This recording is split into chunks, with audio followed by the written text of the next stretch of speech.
झुके हुए कंधे होंगे बिल्कुल सीधे यदि हम कुछ व्यायाम और ये कुछ आसन का अभ्यास नियमित रेगुलर करेंगे। झुके हुए कंधे वैसे तो पर्सनालिटी को भी बहुत ज़्यादा खराब करके रखने का काम करते हैं और ये पीठ में दर्द होने का भी बड़ा कारण बनते हैं। झुके हुए कंधे जैसे शोल्डर ड्रूप रहते हैं आगे की तरफ, जिसकी वजह से सीना अंदर की तरफ धसा हुआ सा लगता है और उसकी वजह से पूरा का पूरा ऊपर के पीठ का ये वाला जो हिस्सा है ये पूरा का पूरा खिंचा हुआ रहता है, यहां सूजन रहती है। एक तरीके से इस तरीके का पोस्चर हो जाता है। अब अगर ये पोस्चर है तो एक तो आप देख पा रहे हैं कि ये जो पोस्चर है ये सीना बिल्कुल अंदर की तरफ धस गया है, जबकि कहा जाता है कि सीना बिल्कुल खुला हुआ रहना चाहिए, सीना बिल्कुल आगे की तरफ पूरा निकला हुआ रहना चाहिए, कंधे बिल्कुल ड्रूप नहीं होने चाहिए, कंधे बिल्कुल स्ट्रेट होने चाहिए। तो ये पोस्चर जो है ये अगर ऐसा हो जाए तो निश्चित ही ये फेफड़ों पर भी जोर डाल रहा है, पीठ पर स्ट्रेच का इफेक्ट मिल रहा है, यहां की मांसपेशियां हमेशा ही खिंची हुई बनी रहती हैं, जिसकी वजह से ऊपर की पीठ में, और ऊपर की पीठ अगर खिंची हुई रहेगी तो पूरा का पूरा ऊपर से लेके कमर तक के हिस्से में पीठ में दर्द बना रहता है। और इसके साथ धीरे धीरे करके जब कंधे आगे की तरफ झुके हुए रहते हैं तो आप आगे की तरफ झुके हुए कंधों से जब चलते हैं तो धीरे धीरे करके ये पूरा दर्द, साथ में कंधों में दर्द, धीरे धीरे करके सीना अंदर की तरफ दबा हुआ है तो फेफड़ों पर भी थोड़ा सा कंप्रेशन का इफेक्ट आता है, जिसकी वजह से यदि आपका पेट थोड़ा सा भी फूला, पेट में थोड़ी सी भी गैस बनी और अगर शोल्डर ड्रूप्स हैं तो उसके साथ में फिर आपको सीने में भारीपन या फिर कभी कभी थोड़ी गैस बनने से ही सीने में लेफ्ट साइड की तरफ भारीपन के साथ में थोड़ा बहुत दर्द आना चालू हो जाता है। अगर आप चाहते हैं कि ये झुके हुए कंधे बिल्कुल स्ट्रेट हो जाएं और आपका पोस्चर बिल्कुल ठीक रहे तो आपको ये जानना पड़ेगा कि कंधों के आगे की तरफ ड्रूप होने का रीजन क्या है। सबसे बड़ा रीजन होता है कि हम जो लगातार गलत पोस्चर में बैठते हैं या फिर हम जो लगातार तकिया, 2-3 तकिए लगा करके ऐसे करके और फिर मोबाइल चला रहे हैं लेट करके, या फिर जब हम सोफे पर लेटे हुए हैं तो पूरा आगे की तरफ खिसक करके गर्दन बिल्कुल ऐसे करके रह जाती है। ऐसे कंडीशन में जब हम बहुत लंबे समय तक बैठते हैं उसकी वजह से हमारा पोस्चर खराब होता है और ये पोस्चरल डिफॉर्मिटी हमारे शरीर में आ जाती है। इस पोस्चरल डिफॉर्मिटी को पूरे तरीके से खत्म किया जा सकता है। आपको कुछ एक्सरसाइजेस करनी होंगी। तो उन एक्सरसाइजेस में सबसे पहली एक्सरसाइज जो होगी वो है कि आप अपने दोनों हाथों को कोहनियों से मोड़ लीजिए। दोनों कोहनियां आपने बिल्कुल शरीर से सटा करके रखी हुई हैं। आगे की तरफ आपने यहां पर ऐसे सामने दोनों हथेलियों को मिलाया हुआ है। अब आप श्वास को भरते हुए दोनों हथेलियों को बिल्कुल साइड्स में ले जाएंगे और कोशिश करेंगे कि आपकी कोहनियां जो है ना ऐसे करके अलग नहीं होंगी, कोहनियां बिल्कुल शरीर से मिली हुई रहेंगी। ये अब आप 10 तक काउंट करो। जब 10 काउंट हो जाए तो श्वास को छोड़ते हुए आप फिर से आगे की तरफ ले आए हाथ को। फिर से श्वास को भरते हुए दोनों हथेलियां साइड्स की तरफ ले जानी है और रोकना है। 10 तक काउंट करना है। 10 तक काउंट जब पूरा हो जाए तो फिर से हाथ को आगे की तरफ लेकर के आना है। ये एक एक्सरसाइज जो आपको 10 टाइम्स रिपीट करना है। इसको एक बार में दिन में 2 बार इस एक्सरसाइज का रिपीटेशन हम करेंगे। अब दूसरी एक्सरसाइज जो इसी शोल्डर ड्रूपिंग के लिए है, जो आपकी ये डेल्टॉइड मसल जो है इसको भी मजबूत करने का काम करती है और जो आपके ये पेक्टोरल रीजन की मसल्स हैं इनको भी मजबूत करने का काम करेगी। तो इस तरीके से जो पोस्चर है वो सीधा बिल्कुल क्लियर होना चालू हो जाएगा। दूसरी एक्सरसाइज कौन सी है? दोनों हाथ की उंगलियां कंधों पर रखनी है। दोनों कोहनियां शरीर से मिली हुई हैं। आगे की तरफ दोनों कोहनियों को इस तरीके से मिला लिया। अब हम दोनों हाथों को श्वास को भरते हुए कोहनियों को मिलाए हुए ही ऊपर की तरफ ले जा रहे हैं। अब धीरे से आपको अपने बाजू को कानों से सटाते हुए फिर पूरा कोहनियों को पीछे से होते हुए फिर से नीचे की तरफ लेकर के आना है। ये होगा सर्कमडक्शन ऑफ शोल्डर, लेकिन दोनों हाथ की उंगलियां कंधों पर हैं, कोहनियां सामने मिलाई हुई हैं। फिर पूरा का पूरा हाथ ऊपर ले जाना है।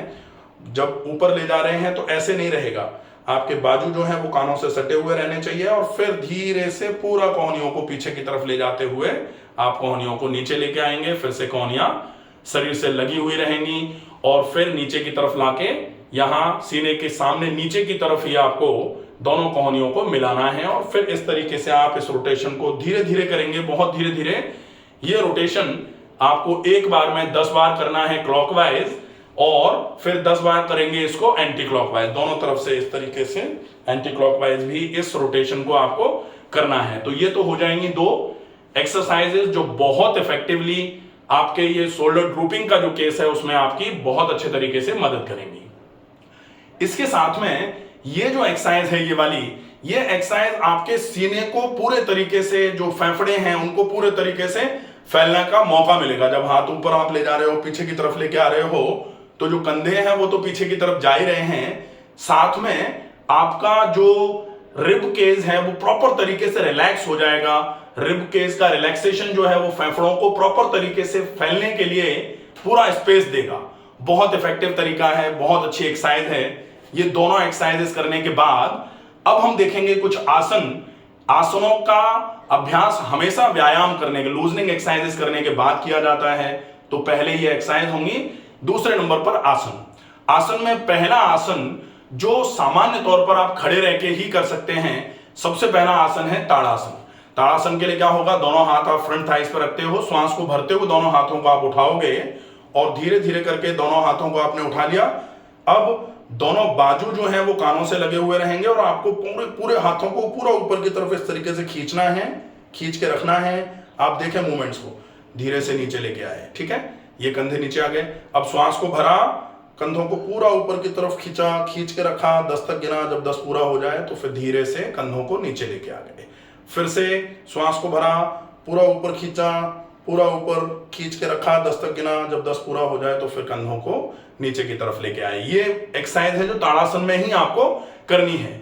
अब ये एक्सरसाइज हो गई, क्योंकि आसन का मतलब तो क्या होता है, खींच के आपको रख देना है। स्थिर सुखम आसन, लंबे समय तक आप रुके रहो। लेकिन हम ताड़ासन में जाने के बाद पूरा ऊपर की तरफ खींच रहे हैं। अब हम आसन की प्रैक्टिस कर रहे हैं और धीरे से जब 10 पूरे हो जाएंगे तब फिर धीरे से आसन को नीचे की तरफ लेके आ रहे हैं। यहां हम मेंटेन करेंगे। इसके बाद फिर से श्वास भरते हुए पूरा ऊपर की तरफ खींचेंगे, फिर से मेंटेन करेंगे ऊपर, और 10 जब पूरे हो जाएंगे तो फिर से नीचे लेकर के आएंगे। ये एक आसन में आप इस मूवमेंट्री जो चेंजेस हैं कि आसन किया हुआ है, उसके बाद आप हाथ ऊपर की तरफ खींच करके रोक रहे हो, वहां आसन का पोज आप मेंटेन कर रहे हैं, तो ताड़ासन हो जाएगा। दूसरा जो आसन है वो होगा, आप अर्ध चक्रासन का अभ्यास कर सकते हो। दोनों हाथ पूरे ऊपर की तरफ उठाए और हाथों को पूरा पीछे की तरफ जितना ले जा सकते हैं उतना पीछे की तरफ ले जाने की कोशिश करनी है। अब पीछे की तरफ क्या होगा, आप दोनों कानों से दूर दूर ऐसे करके ले जा रहे हैं। आप ऐसे करके भी ले जा सकते हैं, इस केस में कोई दिक्कत नहीं है।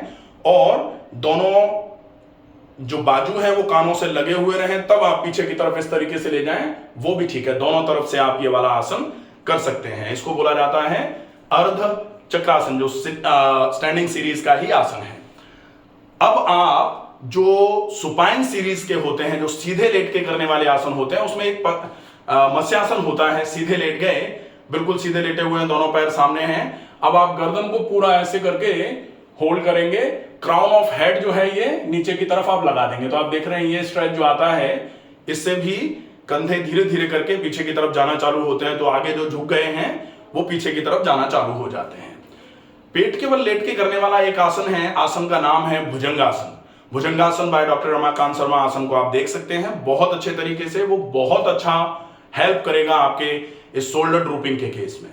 सिटिंग सीरीज में एक आसन होता है जो सबसे ज्यादा इफेक्टिव होता है इस ड्रूप्ड शोल्डर्स को नॉर्मल करने के लिए, और उसमें जो है बैठ करके करते हैं, वैसे नाम है गौमुखासन। ये जो है ना, एक कंधा पूरा पीछे की तरफ जा रहा है, ऐसे पीछे इस तरीके से हाथ मिले हुए हैं, ये पीछे की तरफ गया, और ये वाला कंधा जो है यहां से पीछे की तरफ जो है ना, नीचे से जा रहा है पीठ पर, और ये ऊपर से आ रहा है पीठ पर। हाथ इस तरीके से आप मेंटेन करते हो, ठीक है, ये मेंटेनेंस रहेगा। और धीरे से आप दूसरे हाथ से भी इसी तरीके से मेंटेन करते हैं। तो ये जो है गौमुखासन, ये बैठ करके करने वाला आसन है, और बहुत ही इफेक्टिवली ये आसन की सीरीज जो है, इतने आसन अगर आप अच्छे तरीके से कर लेते हैं, और ये सारे बहुत सिंपल से आसन है, इसमें कोई दिक्कत नहीं है, कोई भी बहुत आसानी से इन आसनों को प्रैक्टिस में ले सकता है। इन आसनों के करने में बहुत ज्यादा कॉन्ट्राइंडिकेशन कोई नहीं है। फिर भी अगर आप चाहें कि इन आसनों की प्रैक्टिस कैसे करनी है, इन आसनों को कैसे किया जाना है, तो हर आसन का नाम लिख करके बाय डॉक्टर रमाकांत शर्मा आप सर्च करिए। हर आसन के नाम के आगे जैसे ही आप by doctor Ramakant Sharma YouTube पे सर्च करोगे तो उस आसन को कैसे किया जाएगा, उस आसन के बेनिफिट क्या क्या होते हैं, उस आसन को कितनी देर होल्ड करना चाहिए, प्रोसेस ऑफ डूइंग क्या है, वो आपको पूरा का पूरा डिटेल में हर आसन अलग अलग आसन करके बताए हुए हैं। तो आप उन आसनों को प्रॉपर तरीके से डिटेल में समझ करके इन्हीं आसनों को केवल ड्रूपिंग शोल्डर्स के केस में कर सकते हैं। बहुत अच्छा रहता है। अगर आपको कभी ऐसा लगे कि जब आप ये आसन कर रहे हैं तो हो सकता है 1-2 दिन 3 दिन करने के बाद आपके कंधों में थोड़ा भारीपन आए, कंधों में थोड़ा दर्द रहे, तो अगर ऐसा कुछ होगा तो आप गर्म पानी की थैली से गर्म सेक या गर्म पानी की थैली से गर्म और गीले कपड़े से ठंडा गर्म ठंडा कर सकते हैं। आइदर गर्म या फिर गर्म ठंडा से कंधों के आसपास जब आप करेंगे तो जो व्यायाम की वजह से जो जकड़न थोड़ी सी रहेगी या व्यायाम की वजह से जो दर्द थोड़ा सा रहेगा मांसपेशियों के खुलने का, उस दर्द में आपको ये जो गर्म सेक या गर्म ठंडा सेक है ये आराम करवा देगा। आशा है ये वीडियो आपको पसंद आएगा। ज्यादा से ज्यादा ऐसे लोगों तक जिनके कंधे झुके हुए रहते हैं उन तक ये वीडियो पहुंचाया जाए ताकि वो इन सिंपल सी एक्सरसाइजेस को करके अपने झुके हुए कंधों को बिल्कुल सीधा करने में सक्षम हो जाएं। स्वस्थ रहिए, सुरक्षित रहिए। धन्यवाद।